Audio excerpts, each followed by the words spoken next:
What's up, Fashion Fam? This is your B from Be About Town, and today we are back to talk about something a lot more impactful on your lifestyle than fashion, right? And I know for some that might be debatable, but baby, I am going through it. When I tell you that menopause has me in a chokehold like none other,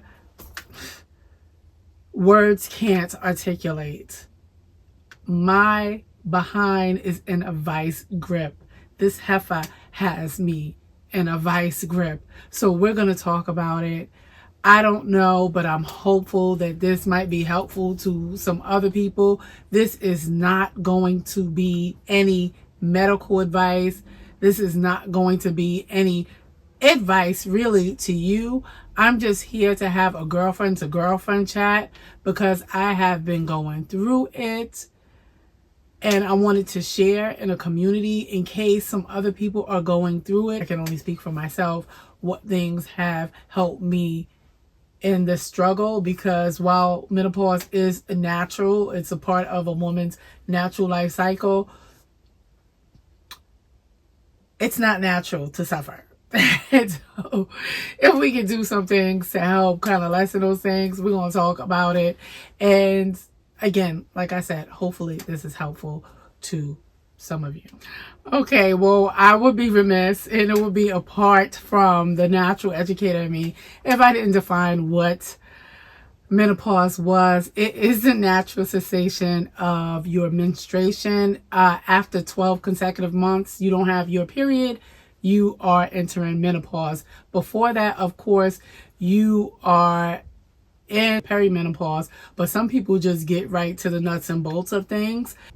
I actually experienced perimenopause before menopause, and experienced the fluidity and up and down of my period coming, and then of course it stopped altogether and I was in and experiencing full-blown menopause. Yeah. It can last for 7 years, up to 14 years. It does depend on how soon you enter menopause, when that starts. But typically it's occurring between the age of 45 to 55, but some people have gotten it earlier, depending on, like I said, their individual circumstances and perhaps even any medical diagnosis. I know some people that have gone through chemotherapy, have cancer, whatever, again, your individual medical circumstances are, you might experience menopause early. But now we got that out of the way, because as I said at the onset of this video, I am not a medical professional, and I'm not interested in trying to give medical advice. I just wanted to ground this a little bit if I could. And so there we have it. What I've been experiencing and what's inspired this video is a full-on beat down as of lately. Now, let me say, I have experienced some tough times, especially before I began menopause, but especially in perimenopause. But I don't know why things have intensified as of lately in the way that they have. Menopause can impact a number of things: your bone health, your mood, irritability, obviously connecting to your mood, head health, brain health. A lot of people don't talk about that brain health, but we're going to get into it, because baby, when I tell you sleep, weight, I mean, it runs the gamut. Hair loss. Oh, girl. All right. Your intimate experience with your partner, vaginal dryness, making sexual intercourse a whole lotta uncomfortable. I have been feeling very, very drained. I don't know if you all recall, and I don't even understand until you have a aha why I did not connect the two as strongly as they are connected before now. You know that around Valentine's Day, I was experiencing some heavy, heavy headaches, and I suffer from headaches. But I should say, when I started experiencing terrible migraines, like debilitating migraines, I was in perimenopause. And none of my doctors made mention of this, which is interesting. After doing blood work, after all these visits, and it's incredible until now that somebody is just saying something to me. The headaches and menopause, like me and you shall never part, it's really that intense. And then it goes away, and then it comes on, and then it goes away, and then it comes on. But I wanted to mention that in case any of you out there are experiencing it. I would probably suggest that if you are, to ask your primary care, that's your first line of defense, your GYN, and then an endocrinologist if you are interested in seeing somebody to talk about hormone replacement. I'm not interested in that right now. I am more interested in a more holistic approach, because I found that when I am on top of my health in terms of what I put into my body, how well I treat myself, how much sleep I get, how much I move, then my headaches are subsiding greatly. I found that if I'm eating the right types of food and exercising, to be more specific, then I feel a lot better physically and mentally, which leads me into my head health. For a time,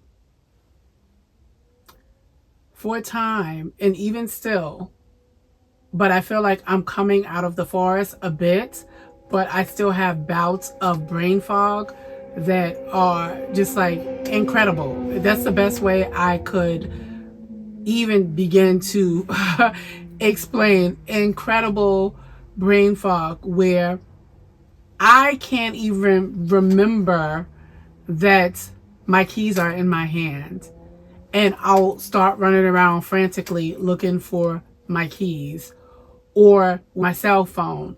I'm in class teaching, and a thought that I need to share with my students comes and goes in an instant. I'm in a conversation and a word is just like absent from my lexicon, where it is a word that is high frequency and I can't even reach for the word. And just general conversation, just sporadic, out of nowhere hot flashes, which have gotten better by degrees. Whew, we are thankful for that. But the worst part is the brain fog, and obviously the weight gain.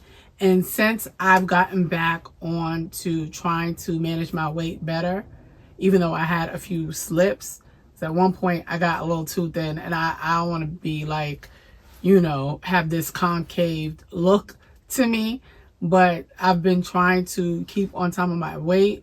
But I did slip, like I said, and let me just speak to that a minute, because this is exactly why weight management is important, especially at my age and your age, possibly, if you are, and if you are over 40. I would say no matter what your age is, but especially women that are 40 and up. After a while, your metabolism doesn't work quite the same. There was a time where I could eat whenever I wanted to, whatever I wanted to, and all I needed to walk is a city block and burned it off. But not these days. That doesn't happen at all,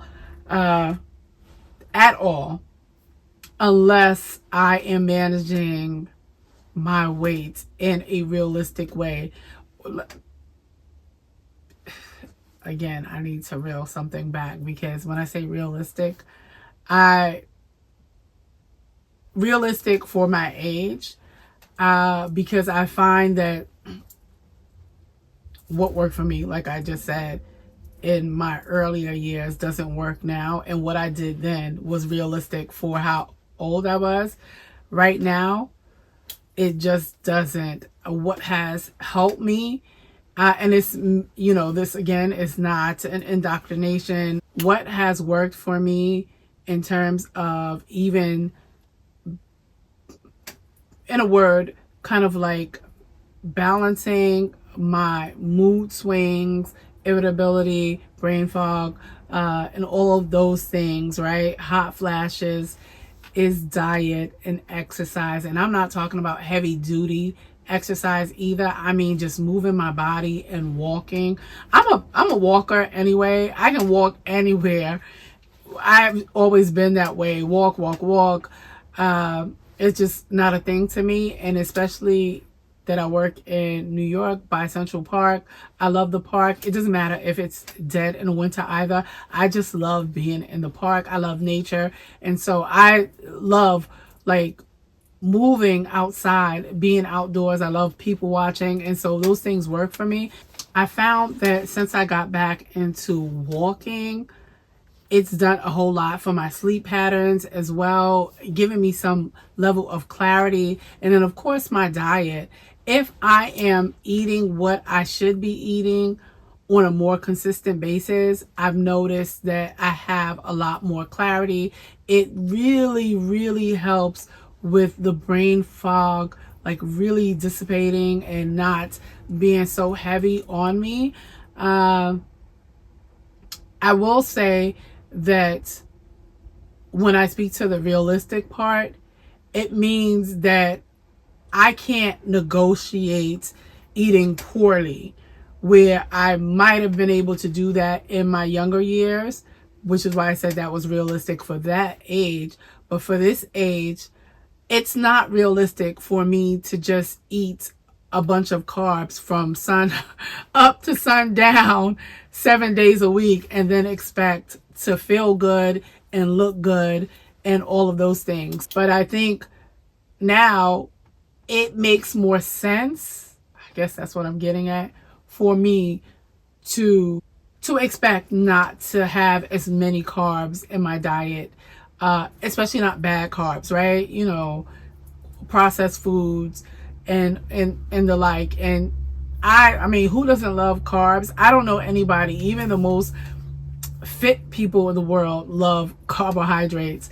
But I find that to be realistic about what my weight goals are and what my overall wellness when it comes to brain health, I have to make sure that I'm getting enough protein, that I'm eating enough green vegetables, roughage, some other byproducts of or residual effects of menopause for me. And I think it's made me, I mean, like right now I'm surprised that I'm talking and not ready to start bawling, because baby, I'm not talking about mood swings, I'm talking about, and this might sound a little vain, but hair loss. Baby, the way I style my hair is hiding the loss, and I've always had pretty fine hair. But when I tell you, these edges ain't loyal. These edges ain't loyal. Ah, my God. No, it is good for me that I am part of the small head, bald head committee, because otherwise, whew, first of all, I don't even think I could. My hair would be paper thin and see-through if I tried to like grow my hair out. Anyway, I'm not even interested in long hair. That's a great thing too about like getting older. I'm not attached to anything these days. Like I take it. I don't care. But I find that I'm willing to go lower and lower. And if I had decent head shape, because I have you see this forehead. This head shape is not the best head shape. baby, I would have a Caesar if I could pull a Caesar off. But anyway, that's another story, right? We're getting off topic. But the hair loss, the hair density is not the same. I have to be very mindful of what I use, the type of care and babying I do to my hair. I have to be extra delicate, where for a long time, for years, I remember saying to myself, oh, I could easily rock braids. Braids are so convenient to get up and go. I would just go get my hair rebraided. Baby, not even let my hair breathe for more than a day before going to get my hair rebraided. But now I'm the thought of braids on my hair scares me. Like, I know that if I were to get braids in my hair, I should expect to be scalped after I take those braids out. So that's not even something I could do at all. Oh, bone health is another issue I've been experiencing. This arm, I went to put a handbag on the top shelf in my closet here, and this whole thing snapped. Like, I don't know what happened. So that's another impact of, or byproduct, or residual, or menopause impacts so much. So you have to be very, very careful to also take your vitamins. I don't know how I even missed mentioning that. To take your vitamins, to drink your water, to get your protein. And there's other sources of protein besides meat. But, to get that protein, because we really need it, especially if you are going through this life change. Energy shift, like, I feel so depleted some days, and I don't even have the energy to even engage with life. I don't have the energy to engage with life. I feel like I have no time for anything other than rest. That's it. I told you guys that I don't plan on working summer school this summer, and baby, I honestly can't wait to just be free and spend time at home doing the things that I love, and just pouring into myself and doing all the things to kind of rejuvenate and really stick to a plan. So hopefully when I do return to work, I feel like I've had a great bit of respite, because I am feeling like my body and my mind is in high demand of it. But that energy shift is a big one. And I know I said before that that's one of the things that I'm struggling with. But really, that is, if I could speak to the top two things, because we're all going through it. If you're going through perimenopause, menopause, when it comes to hot flashes, perhaps, or even weight management issues. But energy is really at the top of my list. And I'm trying to really stick to, exercise and balanced diet to make sure that I'm on top of that. Because when I tell you I don't want to engage, I don't even want to engage. It takes so much for me to even entertain the smallest conversation that I don't want to have.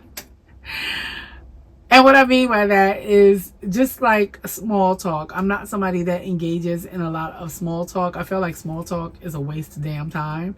I really, really and truly do. And sometimes I just don't even want to. I'm almost like, why are you here? How can I help you? And I used to be able to navigate it in a way, especially in professional arenas, because you do have to have a bit of that. But now it's just like, if it's not something that is meaningful, I don't want to talk about it. If it's not something that is authentic, I don't want to talk about it.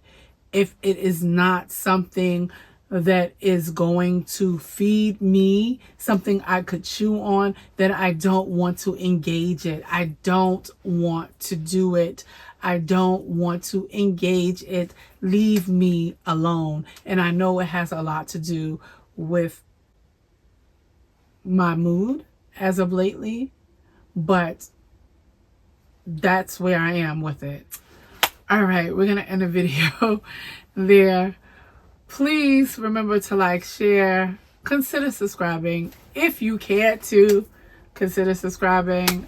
If you can, if you give a damn, give me hype. If not, I'll see you next time, hopefully. And until next time, as always, please take great care.